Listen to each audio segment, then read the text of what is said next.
Hello everyone, I'm Annie Gibbins and you're listening to Memoirs of Successful Women, the podcast where you get to hear candid conversations with fascinating women from around the globe who share aspects of their business and life journey, how they measure their success and what they have learnt along the way.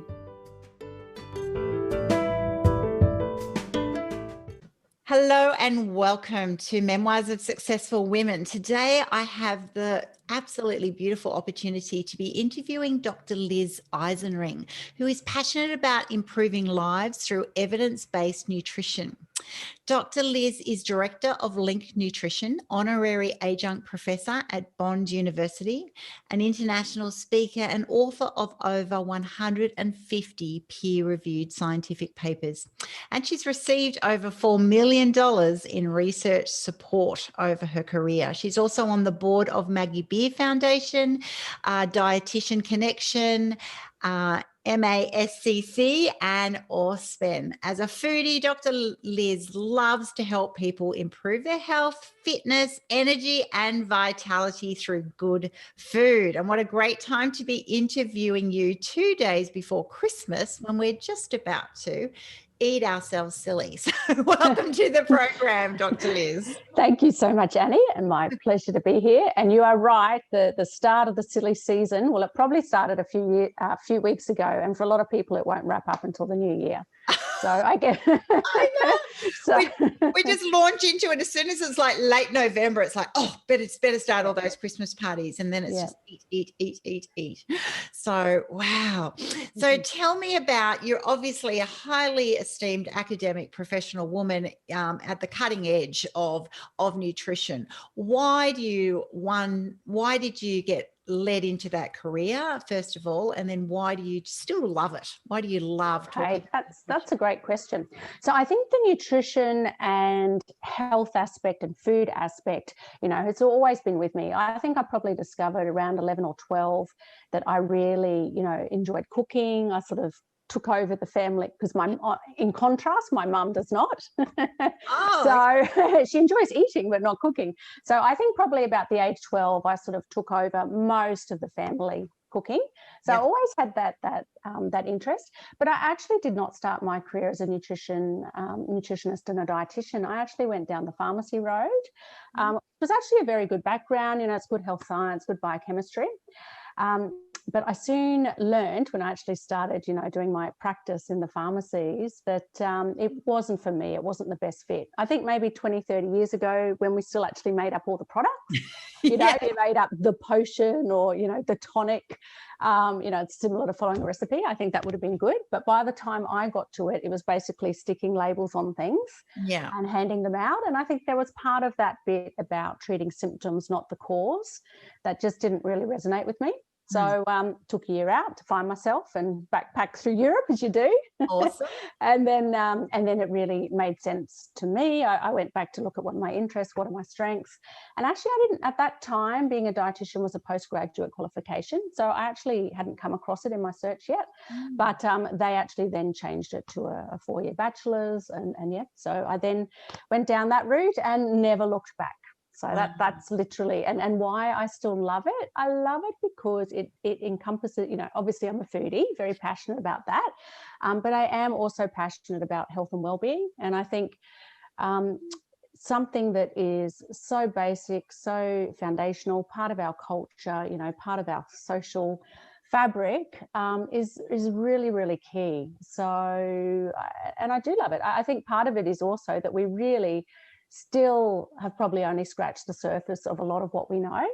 And particularly, now it's all about gut health and whatever else. Very, very exciting, exploding world, but there's so much we still don't know. So I think, you never have a chance to get bored. There's so much to discover, and you can genuinely improve people's lives with good nutrition. So, yeah. Absolutely. And I love that you knew that as a young girl. You had that core love. It was just a natural. And I noticed that more and more people that I interview on this program who are just owning their space actually go, it's just a delight. I've always loved it. I knew I'd be good at it. It interested me. And so following those strengths, it's always such a joy when you see people who, sometimes that's right. It wasn't that pharmacy's not a great career, but it's like, yeah, once you tapped into it, and those are the things that we don't know sometimes when we're choosing those careers, what the end result will be and why it won't be a good fit at the end of the day. I think that's so true. And, if I had any advice to my younger self or other people who are thinking around careers, I really would focus on your interests and your strengths. And I genuinely believe if you've got that passion and that love, that I think you'll find success wherever you go. Whereas I think, I don't know, perhaps it's not such an issue now, but I think we had so much focus on, you need a good career or a stable job or something like that, which I led sort of impact more than what I love. And I guess that, if COVID's taught us anything, there's not necessarily a stable career anymore, is there? Exactly. Nothing is guaranteed in the new norm. That's for sure. So what has changed over your years as a dietitian? How we, for me as an observer, there's, different fads and trends come in and out of vogue, and it's definitely everyone has to eat kale, and then now they, then you focus on these antioxidants and this and that, whatever, and it becomes confusing for the consumer, right? I agree. And even as an expert, I tell you what, sometimes it can be confusing. Yeah, so I think there's a couple of challenges with nutrition. So the first one being, I guess, we all eat. So, everyone has a familiarity with it, and in some ways, feels we're an expert. So I think we have that sort of challenge. I think also it is a fairly new profession compared with medicine and other sciences. So we are learning more and more all the time. And I think the third one is, and I think this is actually a big challenge we have in Australia and a lot of other countries as well. It's not actually, we're self-regulated. So it's not, a registered profession. So the term nutritionist is actually not protected. So we have so as a dietitian, I'm also a nutritionist. So we have some excellent nutritionists who have, gone to university, have a lot of experience and qualifications. But you could also do an online, 1 week course and call yourself a nutritionist. So, and the problem is, as a consumer, many people are not aware of this. So we've got all these, health experts and nutritionists and even influencers, talking about their favorite diet, or, they lost weight. Don't know if you remember years ago, but Beyonce was quoted as, I don't know, having some sort of pepper and maple syrup drink and lost 100 kilos and, all this sort of crazy stuff. Lemon pepper diet or something. That's right. And whether or not, who knows whether she even said that for starters, but yet, this stuff gets picked up in the media. Yes. And so I think that's a real challenge. So then coming back with the science is not quite as sexy. And I guess that's actually what I'm hoping to be now, is a bit of a voice of reason and cut through that, because generally as a scientist, we're taught to be a little bit more grey, like this could happen, or yes, it's important to have, a high fiber diet, but it depends what else you're having. Like we're a little bit more grey, which is not sexy for the media. Whereas saying, you can't eat bananas and you need to live on coconut oil or whatever it might be. Lose 2 kilos. That's right. Just they say it with confidence and colour. Right. That's exactly. And looking gorgeous in a bikini while they say it. Exactly. So, 1 week after you've had a baby, just drank some coconut juice, right? So you know exactly what I'm talking about. Yeah. And so, of course, that's what everyone remembers. So I am still trying to balance the science and the evidence-based, but I've noticed, I guess, as I've become more senior and, no one can doubt my track record now, it's out for everyone to see. I guess I've also become more confident and stating what I genuinely believe. Whereas I guess as a younger scientist or academic, you're still very grey. We're still very talk in those scientific terms, like, it doesn't have strong evidence or a couple of studies have shown. And, people, I know myself, you turn off as soon as you hear that. So it's trying to put it in easy to understand language, but that's actually going to genuinely help people as well. Yeah. I think it's a great point that you've raised, because that's exactly it. The scientists and the clinicians are not salesy, and that's right. A lot of you know, science and life is grey, and that's right. You're so into and focused on being accurate and not wanting to be misleading, whereas the consumer just wants to says, what is the result? How will it help me? How can I get it? And now, and when will it happen? Exactly. You know, so they're wanting these absolutes that actually surprise people that there aren't absolutes. You know, there's so many factors that are going to affect, you know, I look at, you know, even, you know, what we eat and, you know, what my daughter-in-law eats, and she's sort of, you know, she can eat 5 Mars bars and still stay size 6, you know, and we just look at one and put on a kilo. And, you know, so we're not all made the same, as we appreciate, but marketing loves everybody to be in a box, you know, and it's absolutely. And even as humans, I think we like a simple answer. Just tell me what type of milk to have. Just tell me, should I be vegan? Should I be this? You know, they just want an exact. Whereas we actually know there's many different ways of eating healthy and being healthy. It's finding what works for you. And it, as you say, it depends on everything else. It's your mindset, it's how physically active you are, it's environment, it's genetics. But that takes a little bit of time to discuss. And when people just want this, you know, bikini shot, having the drink, you don't really have the time to go through that. But yeah, I think simplifying it, giving people real, accurate, helpful information, but is also very easy to, pardon the pun, digest, very easy to digest, you know, but still be based on science is really, I guess, my core message at the moment. Because looking back, like, I think, you know, nutrition and dietetics is a fabulous profession. I'm very proud. I think we've done lots of things. But even I look back on some of the things I've said decades, you know, ago, and it is a bit dry and boring, I have to say. I look at some of the media releases I've written, and they're just so, it's like, you know, publishing a scientific paper. It's, you know, it was very dry. So I'm trying to like liven it up a little bit. Make it a bit more consumer focused while still being accurate. I love that. Right. Yeah. So if someone was actually sitting listening to you now thinking, you know what, I do know my diet is not balanced, or I put on weight and I don't understand why, or I don't have the energy that I want, even though I think I eat good food, or I know I don't eat good food, and maybe that's the source, would they automatically reach out to a nutritionist, a dietitian, an accredited dietitian or nutritionist? Like what choices would they make and why? Yeah. So I think, once again, it depends where they're at. But, you know, places like Dietitians Australia, you know, even my own website, Dr Liz Nutrition, you know, we have a lot of free nutrition resources and tips that people can access. So I think that's a really good point of call. For people who actually know there are some issues, maybe they've got some gut issues, extreme stress, maybe a chronic condition. So now, of course, with all the focus on COVID, but even just other, you know, colds and flus and things, I do support a lot of people with chronic disease, or that have also a bit of a weakened immune system. And there is quite a lot we can do via nutrition to actually make sure our immune system is doing its job as well as it can be. And a lot of that is just focusing on fresh whole food and trying to eliminate a lot of processed stuff that, unfortunately, as part of our Western diet, you know, it's just filled with, you know, we have to actually make a bit of an effort to focus on fresh stuff and get rid of some of the processed stuff. So in that case, I think it is actually a good idea to see an accredited practicing dietitian nutritionist, because they can go through a full assessment. If we see you in person, a lot of us also have body composition type scanners, which are a bit scary, but very useful, because it not only, you know, weight to me is just such a, you know, general indicator. It's not a great indicator of health, as we know, but looking at your muscle proportion compared to fat, also how we deposit it. We know with women, we tend to be more of a pear shape rather than an apple shape, which for type 2 diabetes and heart disease is actually quite a good thing.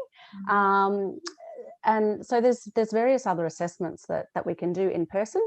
Even if we can't be in person, like Zoom, like we're doing now, there's still a lot we can do in terms of a very detailed diet history, do a full analysis, and just see whether your nutrients are actually meeting your requirements for your age and gender, how physically active you are, how much stress you're under. And I tell you what, at the moment it's a huge one: stress and burnout, and emotional eating and drinking. Yes. I am seeing it everywhere. And you know, in my over 20-year career, I've never seen it to this extent. So Wow. Definitely noticed a lot of people talking about the COVID belly. Yes, that's Working right. from home, close to the fridge, seem to just have break times, get easily distracted. You know, definitely if you're in lockdown, you know, I am in the Northern Beaches at the moment, you know, it's that, I've got to go and get exercise. It's very easy to suddenly just do the whole day and not get out and exercise. And definitely the drinking. Oh my gosh, drinking. Yeah. Gone to a whole new level. That's right. I'd love to raise the point that you mentioned before about, you know, how important it is, particularly those who are immunosuppressed or compromised, to be treated by a nutritionist, a dietitian. You know, when my father had a brain tumor, I don't recall him ever being asked to address his diet. It was all on his scans and his treatment and his chemo and surgery and all of this. And, you know, he used to go, I've got to eat more muesli, less fats or something, you know, it's got to be good for me, but is it worth it? You know, that's about all I heard about it. Is that changing? You know, why wouldn't that be a first point of call to go, yes, you know, you're wanting to obviously remove a tumor or something, you know, quite serious, but wouldn't your overall health be the core ingredient of what you're trying to help the person help themselves? Yes, exactly. I would say yes, but obviously I'm very biased coming from my point of view. So I can understand, you know, from all the different, and as you know, we tend to be taught in disciplines. So, you know, different disciplines have their own area of expertise. And while I understand, you know, treatment at that stage is often the priority, I still think it's so important that we chat and make sure, you know, the nursing staff are often very good at asking about symptoms and pain and other things. But unfortunately, if you had asked me this about 10 years ago, I would have said, yes, we're making such a big difference. I'm the only Australian that was involved in this international group that actually developed international best practice guidelines for nutrition for people undergoing cancer treatment. And thank you. They're very highly cited. They're accessed by over 40 countries. You know, so yes, I felt we were making a huge difference. You know, things were happening in hospitals and healthcare. However, due to my more recent experience, then I think we've still got a long way to go. So that was actually one of the reasons why I decided to sort of transition a little bit out of academia and focus on my own business, because I did have two friends go through their cancer journey. And so, you know, just as I'm sure with your father, seeing it through their eyes, I saw, you know, there was good care, really good care, you know, excellent doctors and whatever. And then there was stuff which I thought could be done better, particularly around the whole communication space. And then I just saw gaping holes. And one of that was the fact that no one mentioned during the whole, you know, one of them had over 6 months treatment. No one mentioned anything about nutrition. And then also that sort of lack of care once they've finished treatment. And, you know, it's one of my friends sort of said she just felt that she was spat out of a system to then try and get her life back together again, basically. And so then that kind of made me look at everything again and realize that we do actually still have a long way to go. And I, you know, I've had many of these discussions with my medical colleagues, and I think it is that issue of being specialists. People are just so focused on their area of speciality that they forget then the supporting stuff. And, you know, from a patient point of view, you know, there's nothing really they can do about treatment. They might get a few options, but they're going to go with what the specialist tells them. Whereas nutrition is one of the few things that either they or their loved ones can have an impact on. So it gives them a sense of control. It is important for quality of life. And in fact, now here's with my science hat on, we actually have really good evidence to show that if you're well nourished and getting what you need, and the requirements do change before treatment, during treatment, after treatment.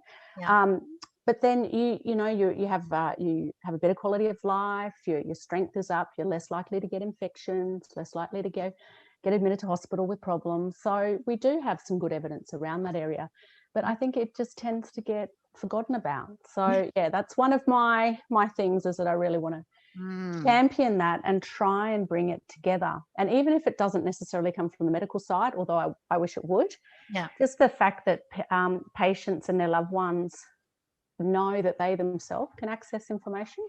I think that's the other thing. They're often so bombarded with information, but then trying to cut through exactly what they need and when they need it.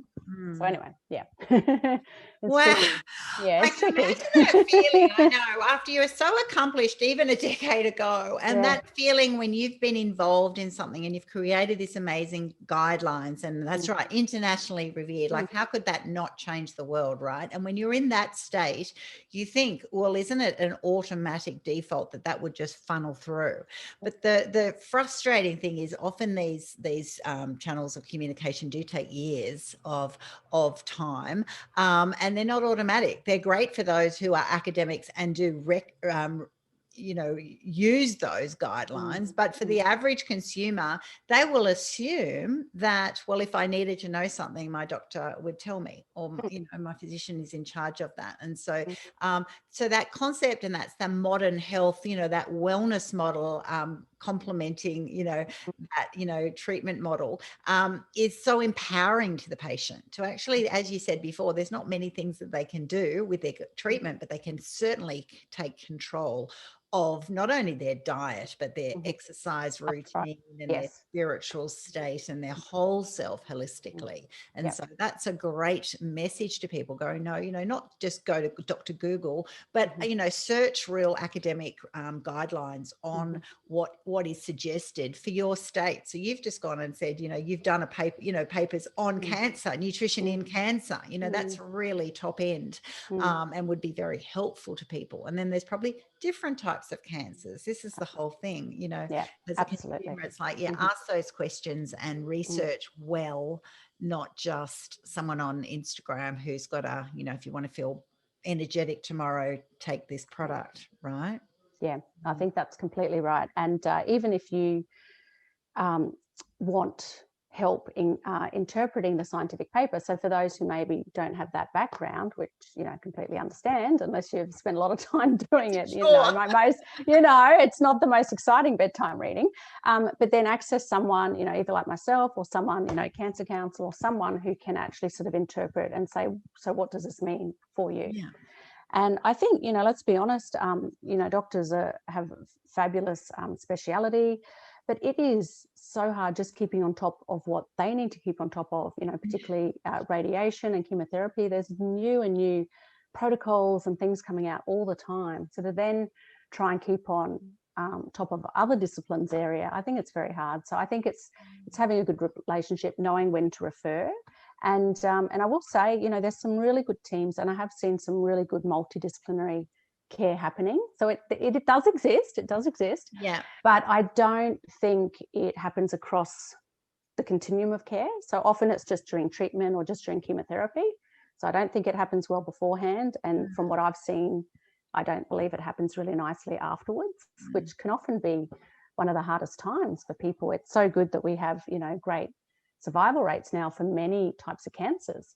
But that then means that people at higher risk of different chronic conditions, and particularly if they haven't had good mental support, then a lot of issues around depression can raise their head. So I think there certainly needs to be, as you said before, really just embracing that whole concept of complete well-being. And for me, I like to look at it from the the mind, sort of the nutrition and the physical activity.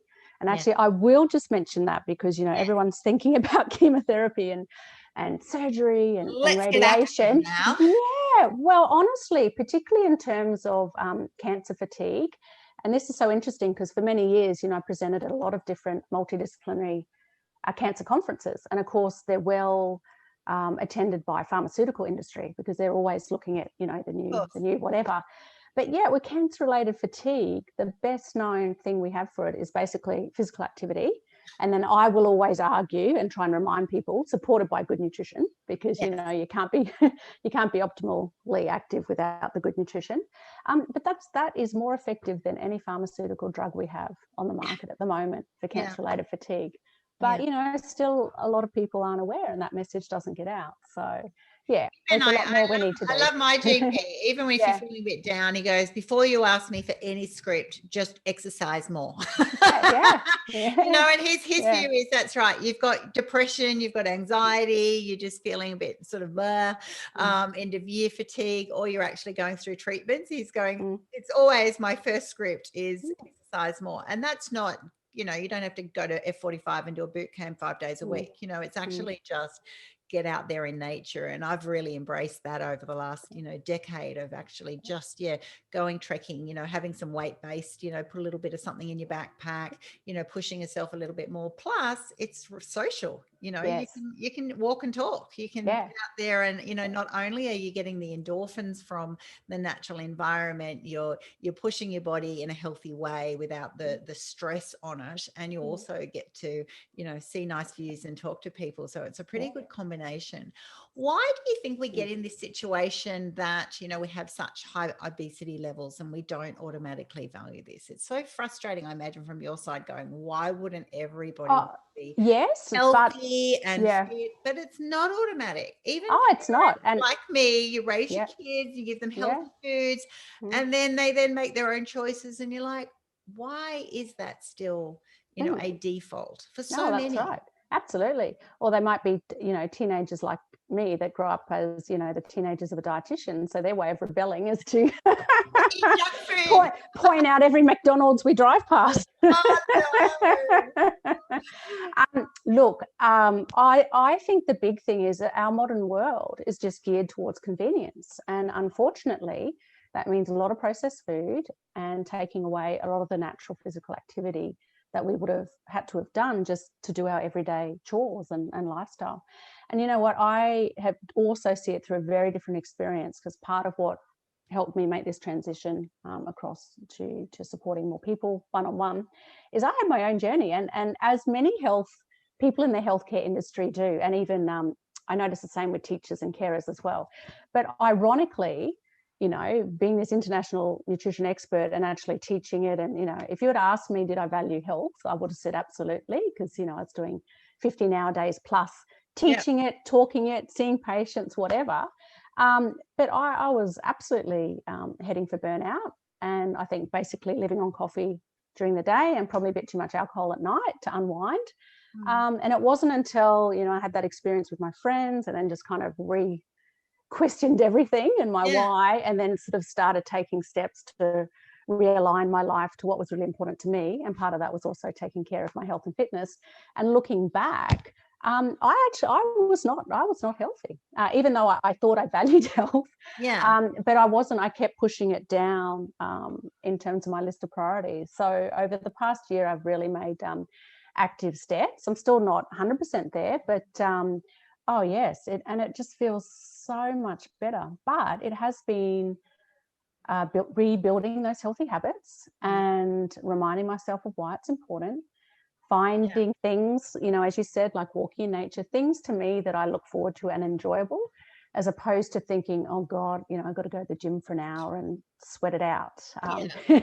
It's easier to put that off than, I'm going to meet up with friends and go for a nice walk or something like that.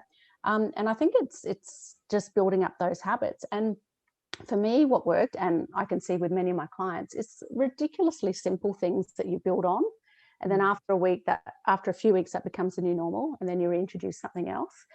And it might be as simple as, doing 10-minute lots of exercise or walks, once or twice a day. And then once that becomes the new habit, then building up on that, including an extra serve of veggies a day, that's the new normal. Add on extra things. And I think that's key. But no, oh gosh, I have a new appreciation, because it's particularly at, my age of life, in my prime, it's not as easy as well. Because you think, in your 20s, if you need to lose a few kilos, whatever. But no, at a particular age, it does require. Doesn't shift as quickly. No, that's what I've found. No. So I can really feel for a lot of my clients now, where I'm like, you sure that's what you're only eating that? I'm like, yeah. It's and plus, adding in hormones and whatever else, it does become much more complex. But the good news is there is so much we can do, but a lot of it is establishing those healthy habits and a lifestyle, as opposed to those, the extreme crazy diets. which of course, coming up to New Year's, it's going to be, oh my they're God. all going to come out. They're all going to come out. I now look back and go, everyone just eats themselves silly for about, 6-7 weeks. Yeah. And suddenly it's like, oh, I'm going back to work, end of January. I'm now better starve myself for a week or just do these crazy diets or, what's the latest, concept of quick weight loss. And so it's those roller coaster rides that with anything in life we want to avoid, right? I'm all into the even keel and intentional, and have a bit of woohoo. No one wants to burst the bubble. We're not the fun police. But it's all about saying, that's right. Even the loss, even if that has happened to you and then you therefore do need to then lose it step by step in intentional ways, because that's right. Anything that's sustainable, like you were mentioning before, it's those, anything, because it's habit forming. It's got to be a part of your daily routine and make sense and be something that you just do, rather than I did it and then about 2 months later, you'll be putting it all back on again, Exactly. And completely agree. And I guess one of my other messages, yes, we're not the fun police, absolutely enjoy this time. But on the same token, I do notice a lot of people tend to be all or nothing. It's kind of like, we've had COVID, it's Christmas, I don't even worry about it. I just eat what I want for those 6 or 7 weeks, and then I'll focus on it. But instead of, so then it goes to the other extreme. And so instead of people being a little bit more conscious and enjoying, their champagne and turkey and whatever else, it's kind of like even eating stuff that they don't even want, but it's there. They got to eat it. It's just there. So it's just still enjoy it, but it doesn't mean you have to go crazy for a solid time. And my other suggestion is perhaps work out which ones are going to be the really special ones you want to enjoy. Like, is it Christmas Eve? Is it Christmas Day? Is it the brunch? And maybe choose those rather than every single thing you do for the next 6 weeks. Because then it makes, once you hit January, you'll be feeling so much better rather than, Absolutely. Yeah. Oh my goodness. You must be delighted as a nutritionist to see so many new foodies, though, with the MasterChef generation and the DIY everything now. There is certainly a whole new generation of people that are really into food. And I wonder, does it equate with the nutrition, or is it more on the look and the variety and the, it's a bit cosmetic, if you like, but hopefully in there it is also focused. I know it's definitely a growing trend in certain areas to, go more organic and really, make those choices. That's right. Yeah, which I think is lovely, getting to know your farmers or where your food's coming from. And I think that's beautiful. I must admit also, around the MasterChef days, my kids were giving me scores for my plating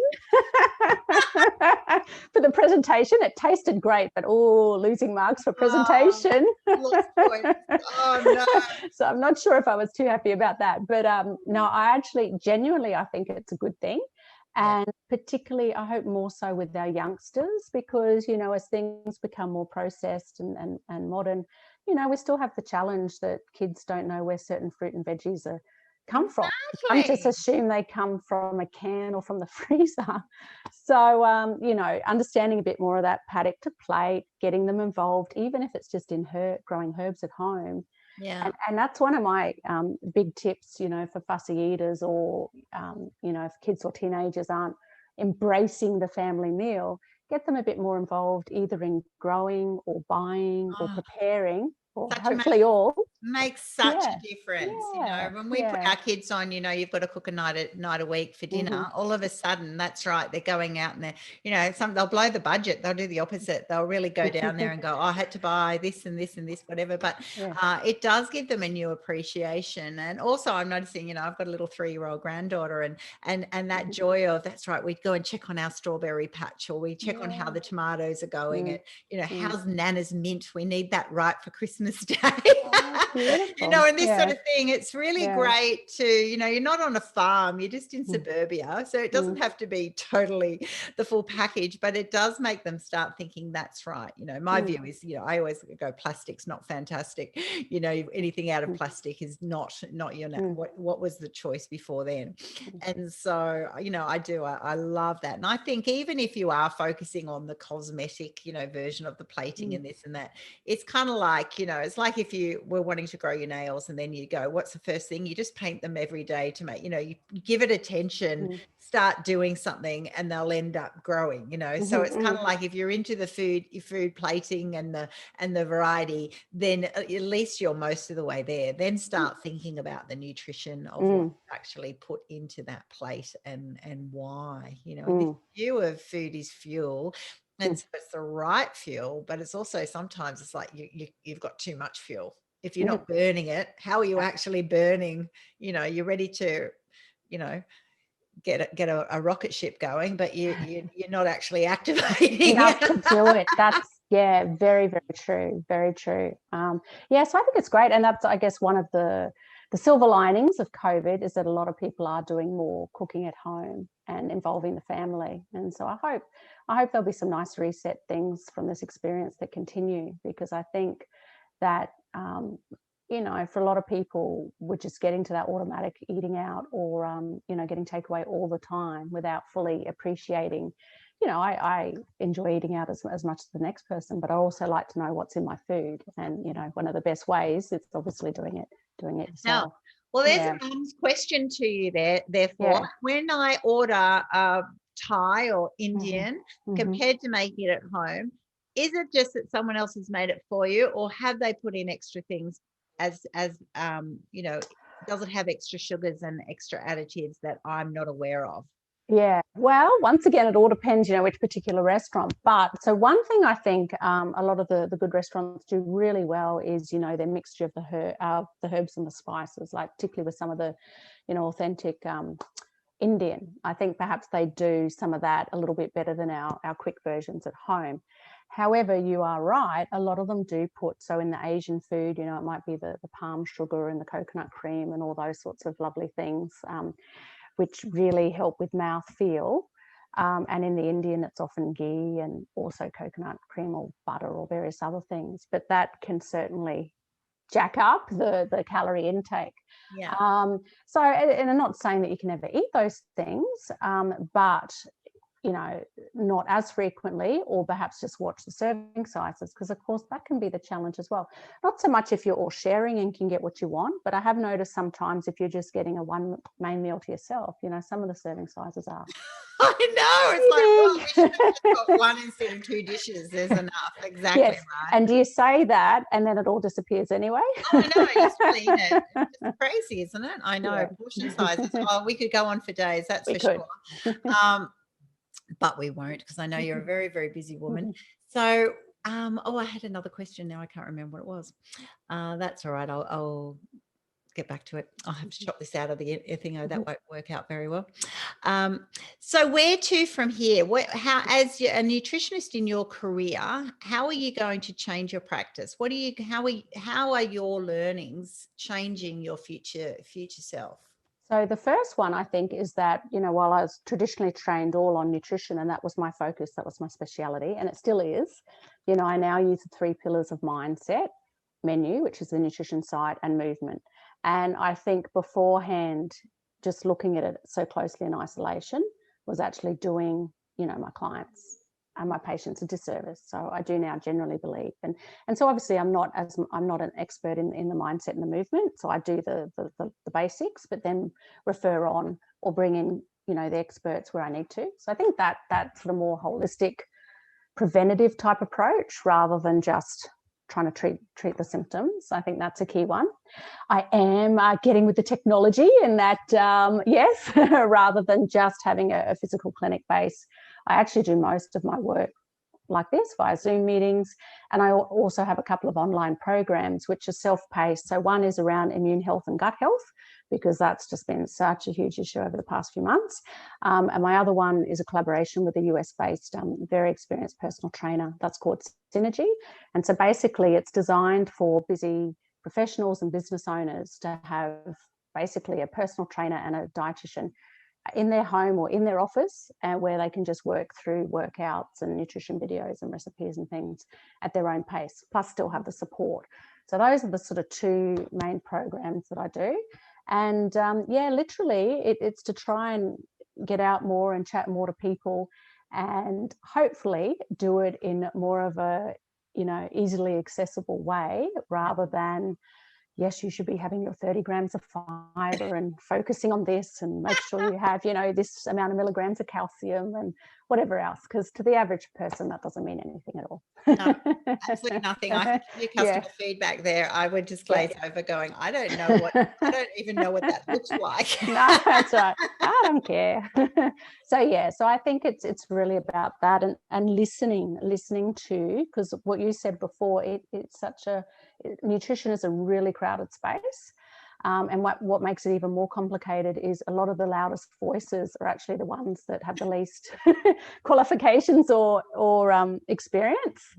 So it's trying to sort of, like I say, be a bit, navigate that, be a voice of reason, and actually help people. And for me also, it's not so much about the aesthetics. Of course, if you eat well and you move, you're going to look and feel better, but that's sort of a nice byproduct. For me, it's how you feel, it's your health, it's your cholesterol coming down, it's all those sorts of factors. And I'd like to put more emphasis on that, rather than the aesthetics, because just because the man or the lady look gorgeous in their swimsuit with their abs hanging out, it doesn't actually mean they're healthy. And who knows, maybe they've been starving themselves for the past few months just for that one photo shoot. So exactly. I've been on hikes with some really skinny girls who've just got no energy, and you kind of go, wow, you looked amazing in your active wear, and I'll sort of chunk it up a little bit, but I'm like going, wow, but I can carry my pack, I'm healthy, my heart rate, my recovery was all really great, whereas they're like, can I pop my thing in your backpack? I'm like going, wow, so that's right. So look does not mean health. That's right. Look does not mean they've got a lot of energy. And so there's so many different factors, as we know. So I just love what you're doing, Dr. Liz. And how do people find you if they want to reach out to you? What was your website again? So my website is drliznutrition.com. And I am all over the socials, and I love connecting, and email is probably the best way to get in touch with me if someone actually wants to personally connect. But That's great. Well, I will have all your details on my podcast platform and YouTube channel for sure. And let's finish this interview with then talking about success. What does a successful woman look like or sound like to you? Do you see yourself as very successful? What qualities do you define that success to have? Wow, mind-blowing question. Thank you, Annie. A good one to end on that one. Look, I would say I am stepping into and owning my success now, which I think is a really nice stage of life to be in. And to me, success means success in areas of life that are important to you. And, I probably would have argued in the past, I was very successful in one or two areas, career, but not as successful in my health or hobbies or life outside of career. Because to be honest, I didn't have a life outside of career. So whereas now it is more balanced, and I'm focusing all my time and energy on those many aspects that are really important to me. So to me, success is someone who isn't afraid to be themselves, to own it, and have success in several different areas of life, not just in one or two, while neglecting other really, really important areas in their life. And unfortunately, I think as women, most of us don't have wives to pick up the pieces, and we do tend, in some ways, to put the needs of others before our own. So for my message, I think it's I'm so excited and proud to know so many amazing, successful women, but I think it's giving permission and ownership to really fully embrace all aspects of life, not just one or two.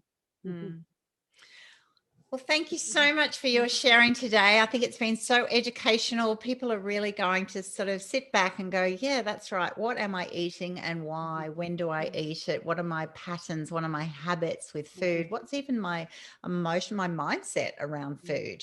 Do I actually think I'm even worthy of giving myself great nutrition so that I can be my best self? It's obviously a complex topic, but we've started it here today, and I really appreciate the candid conversation and your open sharing about your journey. I think that's been really encouraging for people to see that even, a top academic professional in that space, has had those learnings of, suddenly your time can blow out and you can be working ridiculous hours. You can be, that's right, living on fumes or of coffee, and it's amazing that, it's that reality of, practice what you preach. And you're certainly doing that beautifully. And I think you're such a wonderful inspiration to those, women listening to this podcast who are just like, yeah, really, it's worth it. I am worth it. I am worth looking after myself in this way. And then you can also be a blessing to yourself and all of those that you delight being with and impact. And so thank you for sharing today.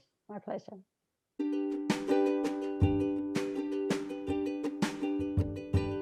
Thanks so much for listening to this episode of Memoirs of Successful Women. You can find me at anniegibbins.com, where you can download my free resources, get connected on social, and check out my online magic transformation program. If you love this show, feel free to subscribe to future episodes, and of course, share it with your friends. I'll see you again soon, and until then, happy podcasting.